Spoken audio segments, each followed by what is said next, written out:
Hoy vamos a meternos de lleno en una de las formaciones geológicas más impresionantes del planeta, el Gran Valle del Rift. La idea es casi de ciencia ficción. Hablamos de una cicatriz en la Tierra, una serie de valles que se extiende a lo largo de... ¿Cuánto era? Unos 7.000 kilómetros. Para analizarlo nos basamos en un artículo enciclopédico muy completo que traza todo su recorrido, desde Asia hasta el sureste de África. El objetivo es entender no solo por dónde pasa, sino por qué es algo que está vivo y que, literalmente, está cambiando el mapa. A ver, vamos a desglosar esto. Es un punto de partida perfecto, sí. Y un matiz importante desde el principio. Aunque el nombre, Gran Valle del Rift, es muy conocido, muy potente, en geología preferimos usar un término más preciso, el sistema de Rift afroárabe. Sistema, vale. Exacto. La palabra sistema es la clave, porque no es una única grieta, sino una red de fallas, de depresiones que están todas conectadas. Y para que nos hagamos una idea del tiempo, se cree que todo este proceso comenzó hace unos 35 millones de años.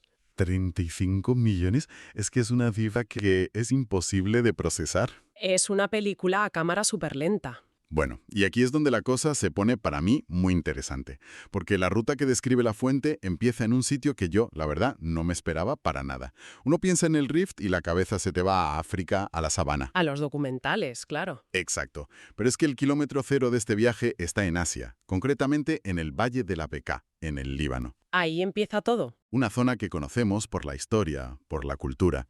Y resulta que el propio valle, esa depresión entre el monte Líbano y el antilíbano, es el primer eslabón. Es alucinante. Es que eso es lo fascinante, cómo de repente cosas que estudiamos por separado, historia, geografía, encajan en un puzzle geológico masivo.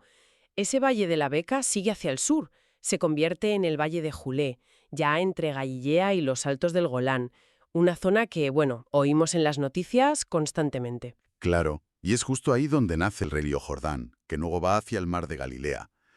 Momento, entonces. ¿El cauce de un río tan simbólico como el Jordán es en realidad el suelo de esta falla gigante? En esencia, sí. El río lo que hace es aprovechar la depresión que ha creado el rift para abrirse paso. Y ese camino le lleva inevitablemente a un sitio que es la consecuencia más extrema de este hundimiento, el Mar Muerto. Que es el punto más bajo de la superficie terrestre. Eso no puede ser una coincidencia, ¿verdad? O sea, su profundidad se debe a que está justo en la fractura. No, ninguna coincidencia. Es causa y efecto directos. El Mar Muerto es un ejemplo de libro de lo que llamamos un graben, una fosa tectónica. Es un bloque de la corteza que se ha hundido entre dos fallas. El rifting, la separación, es lo que ha provocado ese hundimiento tan bestia. Vale, para un momento. Antes de saltar a África, quiero asegurarme de que lo pillo. Estamos diciendo que lugares como el Valle de la Bekaa, el río Jordán, el Mar Muerto y, por lo que leo, hasta el Mar Rojo, Hasta el Mar Rojo, sí. no son accidentes geográficos aislados, son las piezas visibles de una misma cicatriz que está partiendo la Tierra. Y como dices, se sumerge para crear toda la estructura del Mar Rojo. El Mar Rojo no es otra cosa que un rift que se ha ido ensanchando hasta que el océano lo ha inundado. Entendido. Y al final de ese mar, llegamos a un punto que el artículo describe como el corazón de todo el sistema, un sitio llamado la Triple Unión de Afar. Suena a nudo gordiano geológico. Y lo es. Es uno de los puntos calientes geológicos más importantes del mundo. Imagina una I. Un brazo es el rift del Mar Rojo, por donde veníamos. Otro brazo se va hacia el este, es la dorsal de Adén, en el Océano Índico. Y el tercer brazo es el que se mete en África, el rift de África Oriental. Ese punto, en la depresión de Afar, es el motor donde tres placas tectónicas se están separando a la vez. Una triple unión. La imagen es potentísima. Y esto nos lleva a la idea más impactante de todas. El artículo afirma que el rift de África Oriental está literalmente partiendo la placa africana en dos. O sea, no es una metáfora. No, es un hecho. Estamos viendo en directo el nacimiento de dos nuevas placas. La placa de Nubia, que es la mayor parte de África, y la placa somalí, que es todo el cuerno de África hacia el sur. El macizo etíope, por ejemplo, está siendo partido en dos por el rift. ¿Y tenemos algún ejemplo de que algo así ya haya pasado antes? El mejor ejemplo posible es el Océano Atlántico. Hace millones de años, Sudamérica y África eran un único supercontinente. Un sistema de rifting, muy parecido al de ahora, empezó a separarlas. La grieta creció, se inundó y acabó siendo el océano que conocemos hoy. O sea que estamos viendo la creación de un futuro océano en cámara superlenta. Justo eso. Es la misma película, pero en una fase muy inicial. Es alucinante, y por lo que veo el proceso no es uniforme. La fuente explica que al llegar a la zona de Kenia y Uganda, el sistema se divide en dos. Así es, se bifurca. Crea dos grandes arcos que avanzan en paralelo hacia el sur. El rift occidental, o falla albertina, y el rift oriental. Y como vamos a ver, aunque los crea la misma fuerza, han generado paisajes y ecosistemas que no tienen nada que ver el uno con el otro. Solo se vuelven a unir mucho más al sur, en Tanzania. Me intriga mucho esa dualidad. A ver, empecemos por el rift occidental. La descripción del paisaje es espectacular.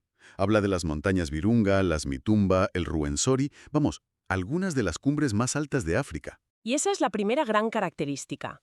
El levantamiento de los bordes de la falla ha sido tan violento que ha creado esas cordilleras. Pero el rasgo definitorio del rift occidental es el agua.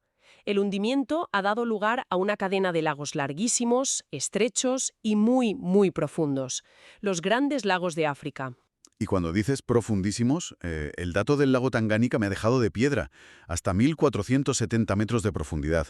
Es que es casi 1,5 kilómetros de agua. Cuesta imaginarlo, sí. Es como apilar 5 torres Eiffel. Y aún sobraría. Y todo eso por una grieta que se abre. Exactamente. La cuenca es tan profunda porque el bloque de tierra se ha hundido de forma masiva. Por eso el Tangánica es el segundo lago de agua dulce más profundo y voluminoso del mundo. Solo le gana el Baikal, en Siberia, que por cierto también es un lago de rift. Claro, tiene sentido. Y un escenario así tiene que ser un hervidero de vida. El artículo menciona que está lleno de parques nacionales famosos, Virunga en el Congo, el de los volcanes en Ruanda, los santuarios de los gorilas de montaña. Y no es casualidad. La topografía que crea el rift, con esas montañas y valles aislados, funciona como un motor de especiación. Ha creado islas biológicas en tierra firme que han permitido que evolucionen especies únicas en el mundo. La geología es la que manda. Fascinante. Vale, pues ahora crucemos al otro lado, al rift oriental. Aquí el panorama cambia radicalmente. ¿Qué pasa ahí? Pues si el occidental es el reino del agua dulce y profunda, el oriental es el de la química y la evaporación. Aquí los lagos son, por lo general, mucho menos profundos. Y lo más importante, casi todos son endorreicos. Es decir, no tienen salida al mar. El agua que entra solo puede salir evaporándose. Y con el sol ecuatorial, la evaporación debe ser brutal. ¿Qué consecuencia tiene eso? Una consecuencia química muy directa.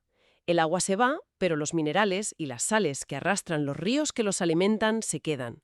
Con los milenios se concentran hasta niveles increíbles. El resultado son lagos con una alcalinidad y una salinidad altísimas. La fuente de ejemplos que parecen de otro planeta. El lago Magadi, con tanta sosa, carbonato de sodio, que casi se puede caminar por encima. O los lagos Bogoria, Nakuru, que son muy alcalinos. Pero eso suena casi tóxico. ¿Cómo puede haber vida ahí?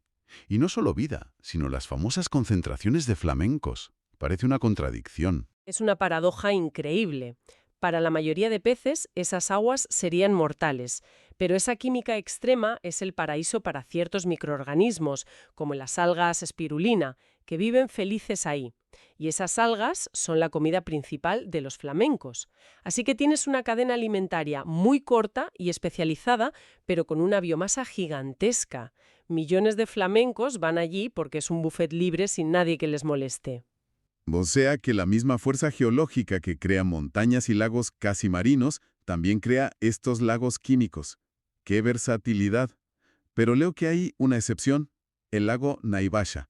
¿Por qué este sí tiene agua dulce? El Naivasha es el caso que confirma la regla. A diferencia de sus vecinos, se alimenta de manantiales subterráneos y también tiene una salida de agua subterránea que drena el exceso de sales. Ese flujo constante de agua fresca por arriba y por abajo lava el lago y mantiene los minerales a raya. Es un oasis de agua dulce en medio de un desierto químico. Espera. Hemos hablado de los lagos de los dos Rift, pero a mí me falta el protagonista. El lago Victoria, el más grande de África, de lejos.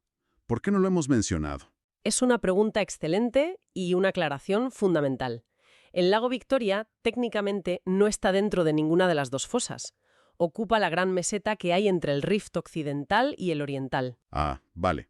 Está en medio. Justo. Pero su existencia es consecuencia directa del sistema. Imagina que el levantamiento de los bordes de los dos rifts creó una especie de plato gigante y poco profundo en el centro. Ese plato se llenó con el agua de la lluvia durante miles de años y así se formó el lago Victoria. Así que, aunque no es un lago de rift estricto, como el Tanganika, no existiría sin él. Me he entendido.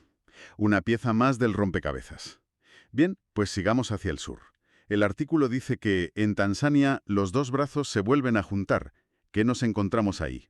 Nos encontramos con otro gigante de agua. La fosa unificada del sur alberga el lago Malawi, o lago Nyasa. Es el tercer lago de agua dulce más profundo del mundo, con más de 700 metros, y, al igual que los otros, es larguísimo y define la geografía de la región, haciendo de frontera entre Malawi, Mozambique y Tanzania. Y después de este último gran lago, la falla se desvanece y ya está, como termina un viaje de 7.000 kilómetros. El final es más sutil. Al sur del lago Malawi, la estructura del rift la aprovecha el río Shire, que es el desagüe del lago. Este río fluye hacia el sur y desemboca en el gran río Zambeze. Se considera que el último tramo visible del sistema es el Valle de Urema, en Mozambique. A partir de ahí, ya se integra en la llanura costera y es menos evidente. Entonces, a modo de resumen, el recorrido ha sido una pasada.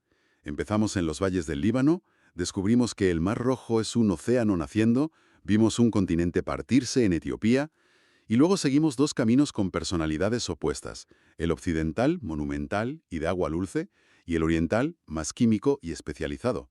Y todo eso, desde Asia hasta el sur de África, es un único sistema interconectado que sigue activo hoy en día. Esa es la síntesis perfecta. El sistema de rift afroárabe no es una cicatriz del pasado, es una herida abierta. Es la prueba más espectacular y visible que tenemos de la tectónica de placas, la fuerza que esculpe el planeta. Ha creado paisajes increíbles, ecosistemas únicos y, bueno, ha sido el escenario de momentos clave de la evolución, incluida la nuestra. Es geología en tiempo presente. Un proceso vivo que sigue trabajando.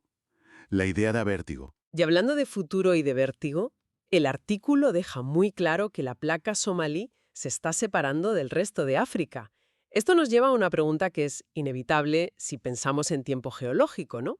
Si este proceso continúa al ritmo actual, que son unos pocos milímetros al año, durante los próximos 5 o 10 millones de años, ¿cómo será el mapa del mundo?